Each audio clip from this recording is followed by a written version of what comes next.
próximo às teclas do piano para ouvir apenas a ressonância. Por que eu estou dizendo isso? Porque ele, como um grande compositor, queria inovação. E essas inovações, muitas vezes, não foram consideradas pela igreja apropriadas, adequadas. Porque a música desperta os mais variados tipos de sentimento e aspirações. Ah lá, já vai mais uma cutucada. Não é? Os nossos cantos têm que despertar o quê? Né? Na composição geral, a necessidade de preocupação com a composição melódica, o que desperta. Né? Tá bom? Não pode já bater. Tá bom? Muito bem, vai para frente agora. Acerca dos instrumentos. Entre os instrumentos a serem utilizados na Sagrada Liturgia, utilizou-se em primeiro lugar o órgão, por serem especialmente adequados aos cânticos sacros e aos sagrados ritos, por atribuir esplendor e magnificência, por comover a alma dos fiéis com gravidade, doçura, enchendo a mente de gozo quase celeste, elevando fortemente a Deus e as coisas celestes. Outros instrumentos que receberam autorização para serem usados na execução da Sagrada Liturgia foram o violino e demais instrumentos de arco, podendo ser usado sozinho ou acompanhado dos instrumentos e do órgão. Recomendou-se que nas igrejas catedrais e nas igrejas maiores das dioceses se instituísse uma ajuda. Escola e cantora. Isso, ou seja,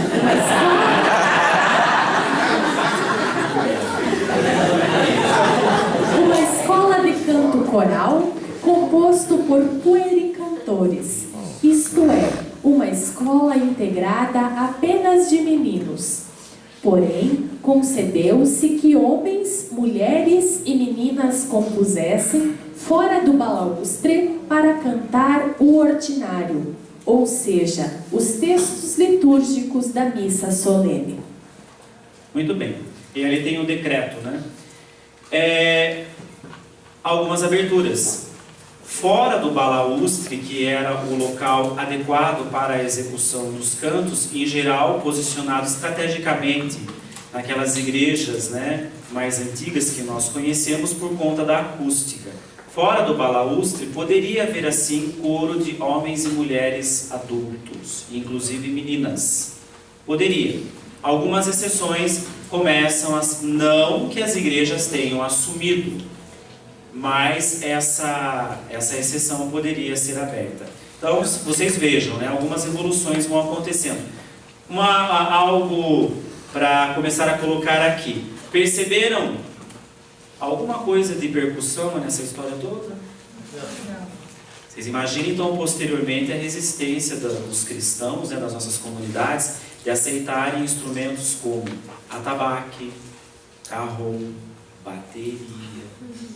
Nunca fez parte da nossa tradição. Só depois do Concílio Vaticano II. Né, que começou a aceitar-se com muita dificuldade. Inclusive o violão. O violão não foi aceito com muita facilidade, não. Também teve conceito. Vamos. Vaticano II. A partir do Concílio Vaticano II, a Constituição Dogmática Sacrosancto Concilium é um documento do Concílio Vaticano II que ocorreu entre 1962 e 65 sobre a Sagrada Liturgia e que em seu número 10 afirmou: contudo, a liturgia é o cimo para o qual se dirige a ação da Igreja e ao mesmo tempo a fonte donde emana a sua força. Por sua vez, o número 11 discorre assim: para chegar a essa eficácia plena, é necessário que os fiéis se acerquem da Sagrada Liturgia com disposições de reta intenção, Adaptem a mente às palavras e cooperem com a graça divina para não recebê-la em vão. Para se atingir tais objetivos, o Concílio incentivou também o empenho maior e crescente para a formação sobre a Sagrada Liturgia. Sendo assim, discorre: os professores convidados para ensinar liturgia devem receber formação conveniente. Nos seminários, nas casas religiosas de estudo, a Sagrada Liturgia deve ser tida como uma das disciplinas necessárias e mais importantes. Seja ensinada sob o aspecto teológico, histórico, espiritual, pastoral e jurídico. Bom, a convocação do concílio aconteceu porque havia inúmeras preocupações, e entre elas a dificuldade da igreja de diálogo com o mundo moderno e em constante progresso. E é evidente que isso influenciaria também a música. Vamos lá. Antes do Concílio Vaticano II, a língua predominante para toda a igreja, inclusive a liturgia, era o latim. E o gregoriano estruturou-se para executar textos em latim. E isso precisa de muita clareza. Agora, o Concílio Vaticano II apresenta-se, diante do mundo e dos cristãos e permite a língua vernácula. Agora não é o meu. E permite a língua vernácula. Agora, rapidamente, reflitam comigo. A igreja possui uma experiência vasta de seu canto próprio. A língua de composição é o latim.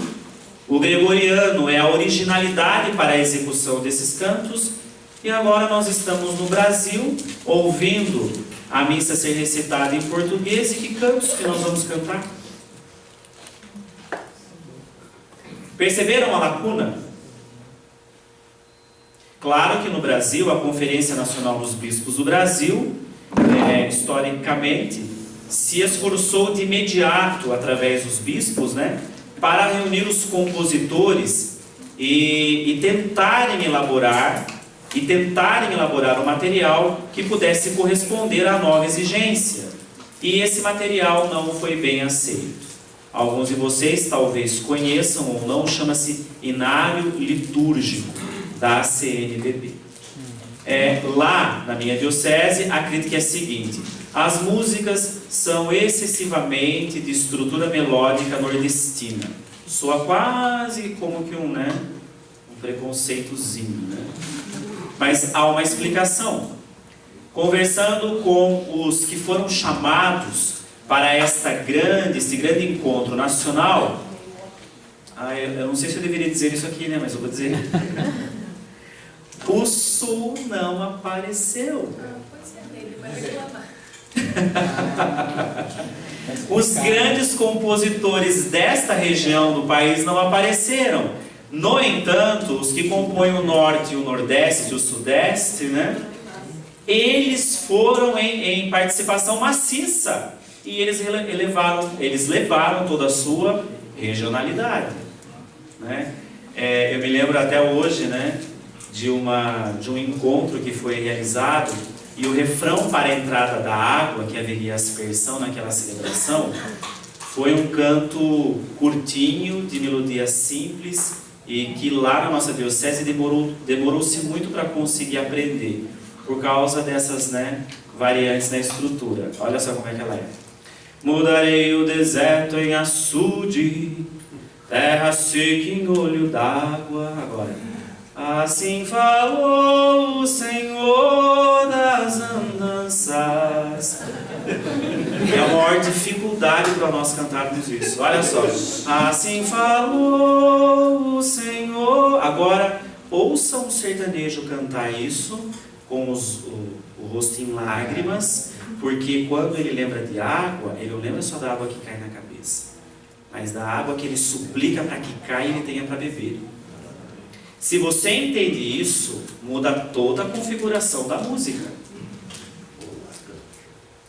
Canta como um nordestino.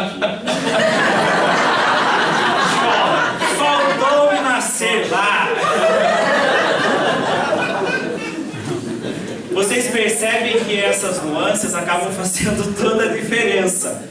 Por conta disso, há ali naquela composição uma vida inserida numa história. E isso muitas vezes desconsiderado faz com que a gente tenha uma postura um pouquinho de preconceito com determinados estilos e estruturas melódicas e musicais. Certo? Eu já vou dar mais algumas cutucadinhas. Vocês da geração de... Vocês, eu, né, também. Nós da geração de 60 para cá, estamos, através da cultura, nos habituando cada vez mais às chamadas estruturas melódicas atonais. Essa é a expressão teórica. Vocês pensam que antes mais ou menos da década de 60, né, para trás, havia essas grandes composições com La Nona, por exemplo? Vocês iniciam suas composições hoje básica, quase que é uma regra, com uma nota como essa, profundamente atonal. Estou cutucando. Por quê? Grandes referências atuais. Palmir Alencar, Adriana. E o que dizer então do Rosa de Saron? Profundamente atonal. Sem dizer que os registros são de agudíssimos que uma soprano, não é, em região de área de ópera atinge. Como é que o Guilherme Sá consegue atingir aquelas notas? Me explique. Não é muita técnica e conhecimento musical profundo. Não é só talento e dom, aquilo é profunda técnica, né? Uma concentração profunda do tom bem aqui, ó. Não é nem aqui. Né? Mais ainda? Aqui. Tá vendo, Júlio? Segue.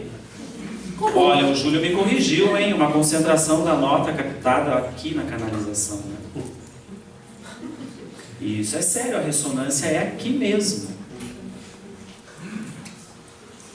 Como o concílio propôs realizar uma reforma litúrgica, considerando os mais variados aspectos de sua composição, necessitaria de preservar a tradição e avaliar a possibilidade de progresso.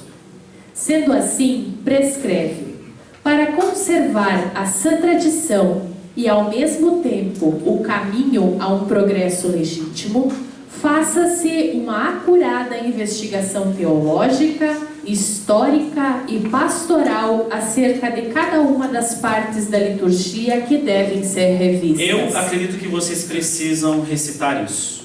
O número 23 é importantíssimo para compositores. Leiam lá.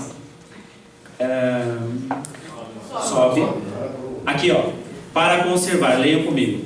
Para conservar a sã tradição e ao mesmo tempo o caminho a um progresso legítimo, faça-se uma acurada investigação teológica, histórica e pastoral acerca de cada uma das partes da liturgia que devem ser revistas. Veja, o concílio está pedindo para os entendidos, os técnicos, os litúrgicos, né, a teologia de um modo geral, e que esta investigação feita, estabelecidos os seus critérios, comecem a ser observados também por toda a igreja, incluindo aqui os compositores.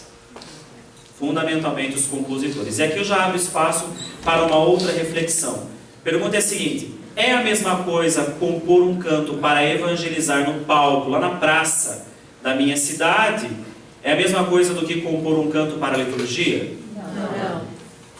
Queridos, eu digo isso a vocês. O que não faltam são confusões nessas composições. Porque para a liturgia há de se respeitar alguns aspectos da tradição. Tem alguém já fazendo assim lá.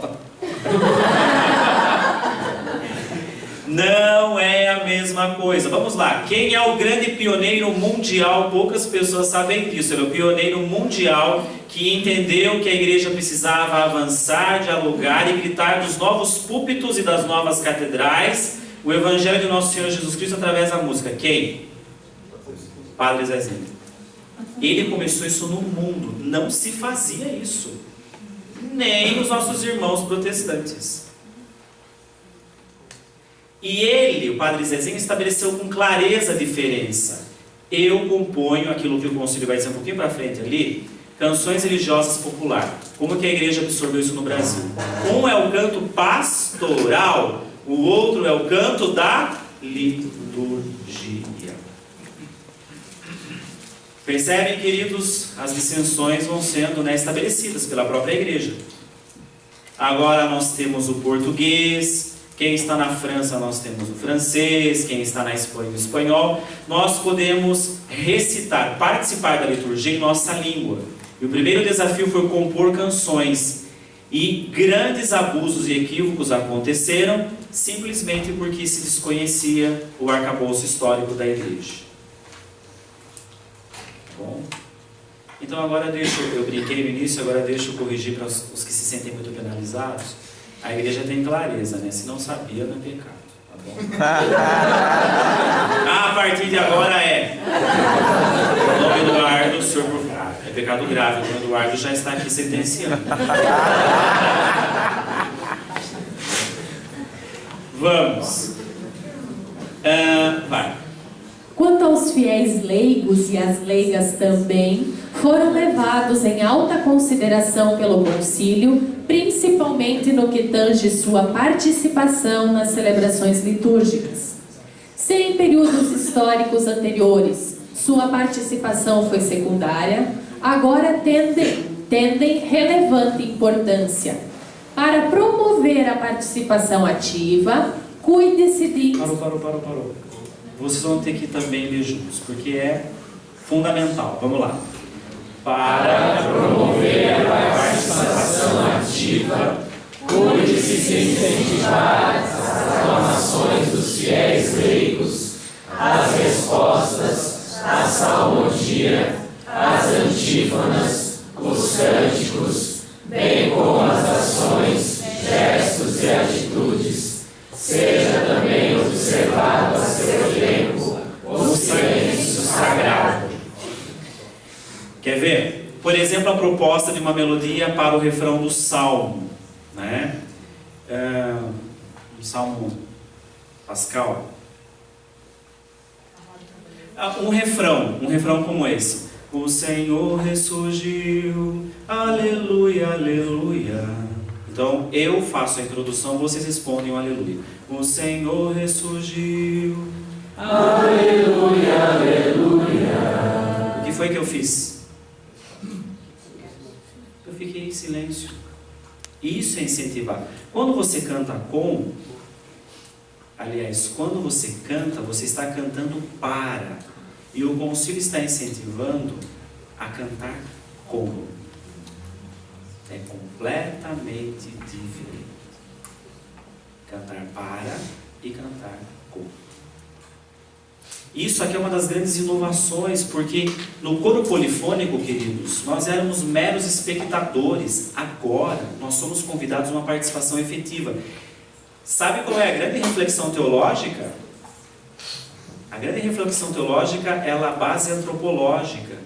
Sendo a pessoa humana única, dotado de características peculiares que o diferem de todos os demais, assim também a sua voz única lhe dá identidade, e seja ela com ou sem condições, ela deve elevar com a sua voz o louvor a Deus. Me arrepia dizer isso, porque não importa se tem desafinadinho do nosso lado.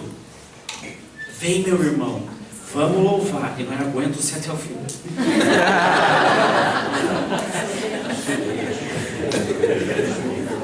Exato. Tem que falar.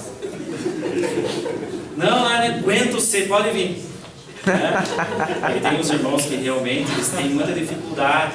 Não lhes é o dom. Mas olha o fundo antropológico que profundo, sendo ele único e de características peculiares. No grande conceito da vida e da eternidade, ele tem o lugar dele.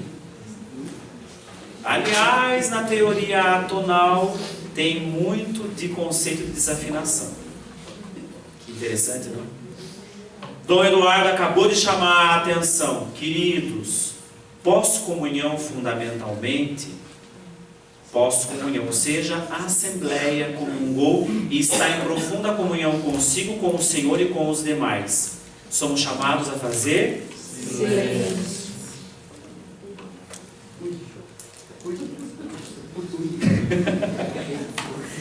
Não é? Isso. Exato, bastando um canto fundamental. Então, tudo bem até aí? Oi, queridas. Às vezes, quando tem um tema na missa referente, sei lá, uma música muito referente ao evangelho do dia. Eu vou nos critérios adiante que falar sobre isso. Quais são as inspirações para a composição na liturgia, tá bom? Mas no sentido de pós-comunhão, não cabe. Não cabe. Tá bom, mas eu vou explicar um pouquinho melhor. Vamos. Oi. Se alguém, em questão de tempo, e a palestra está tão gostosa, eu vou pedir que a gente não interrompa e anote a pergunta. Nós vamos ter um plenário depois, onde essas perguntas serão atendidas. Então eu peço que anotem a pergunta para respondermos depois, tá ok? Isso, mais fácil. Muito bem, prosseguindo. Por isso, a Igreja procura solícita e cuidadosa que os cristãos não assistam a este mistério de fé como a estranhos ou espectadores mudos, mas participem na ação sagrada, consciente, piedosa e ativamente por meio de uma boa compreensão dos ritos e orações. Sobe.